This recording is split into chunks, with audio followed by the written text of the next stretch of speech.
میں نے تو کبھی کوئی اصول نہیں گھڑے، بلکہ وہ فطری اصول جو کسی چیز کو بھی سمجھنے کے لیے اختیار کرنے چاہیے وہی ہمیشہ اختیار کیے۔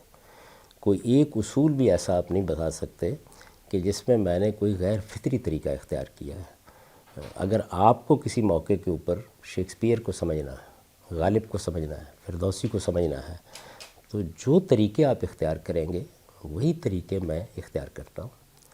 میرا پس منظر ادب کا پس منظر رہا ہے، تو ادبی چیزوں کو سمجھنے کا بھی تو آخر حق ہوگا نا کسی کو۔ بالکل ٹھیک ہے۔ یعنی میں ادب کو پڑھوں گا اگر، یا تاریخ کو پڑھوں گا، یا سائنس کو پڑھوں گا، کسی بھی علم کو پڑھوں گا، تو ایک طالب علم کے طریقے کے اوپر میں یہ جاننے کی کوشش کروں گا کہ صحیح بات کیا ہے۔ مختلف اہل علم کا تقابلی مطالعہ کروں گا، وہ جس استدلال کو بیان کرتے ہیں اس استدلال کے اندر اترنے کی کوشش کروں گا۔ یہ ایک طالب علمانہ رویہ ہے۔ ہمارے مدرسوں میں در حقیقت جو ایک خاص طرح کا مذہبی پیشوائیت کا ماحول ہے، اس میں یہ بات سمجھنی ذرا مشکل ہے، ورنہ دنیا میں علم کی روایت یہی ہے۔ یعنی ایک طالب علم کے طریقے پر آپ متواضع جگہ پہ کھڑے ہو کے جو آپ کی استعداد ہے اس کے لحاظ سے ایک بات سمجھتے ہیں، اور جو بات آپ سمجھتے ہیں اس کو پھر دوسروں کے ساتھ آپ شیئر کرتے ہیں۔ یعنی آپ لوگوں کو بتاتے ہیں کہ دیکھیے میں نے اس استدلال کی بنیاد پر یہ بات اس طرح سمجھی ہے، اگر آپ کو بھی یہ بات اچھی لگتی ہے تو آپ بھی قبول کر لیجئے۔ یہی رویہ اور یہی طریقہ ہے جو دنیا کے تمام علوم میں اختیار کیا جاتا ہے۔ اس میں نے کون سا مختلف طریقہ اختیار کیا ہے؟ ہمارے ہاں چونکہ روایت یہ بن گئی ہوئی ہے کہ آپ ایک خاص طرح کے تقلیدی ذہن کے ساتھ جو چیزیں آپ کو بتا دی گئی ہیں بس اس کو مان لیتے ہیں۔ طالب علمانہ طریقے سے دین کو سمجھنا، طالب علمانہ طریقے سے سائنس کو سمجھنا، طالب علمانہ طریقے سے فلسفے کو سمجھنا، یہ چیز ہمارے یہاں کچھ مفقود سی ہو گئی ہے۔ تو ایک سچے طالب علم کے طریقے کے اوپر آپ کائنات پہ غور کرتے ہیں، آپ علوم پر غور کرتے ہیں، آپ اپنی تاریخ کو سمجھنے کی کوشش کرتے ہیں، اپنے معاشرے کو سمجھنے کی کوشش کرتے ہیں۔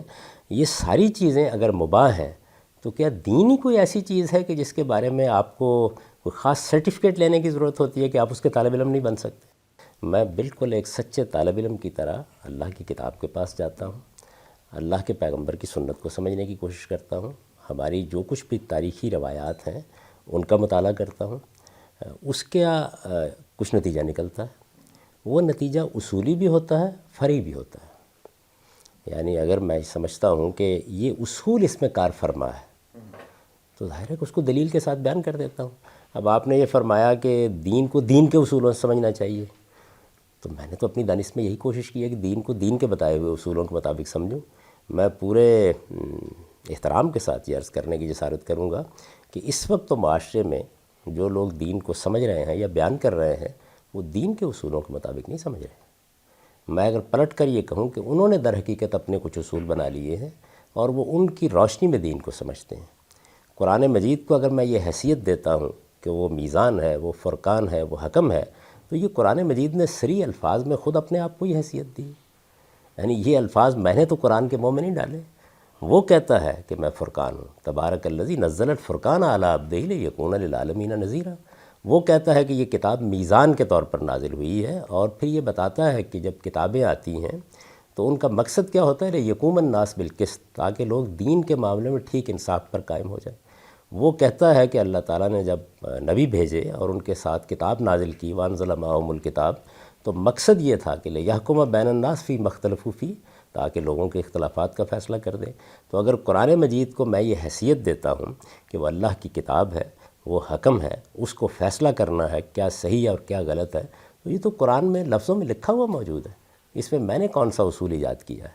جو لوگ اس سے آگے بڑھ کر قرآن کو یہ حیثیت نہیں دیتے ان کو کٹہرے میں کھڑے ہو کے بتانا چاہیے کہ وہ اللہ کی کتاب کو یہ حیثیت کیوں نہیں دے رہے، جبکہ اللہ کی کتاب نے اپنی یہ حیثیت خود بیان کر دی ہے۔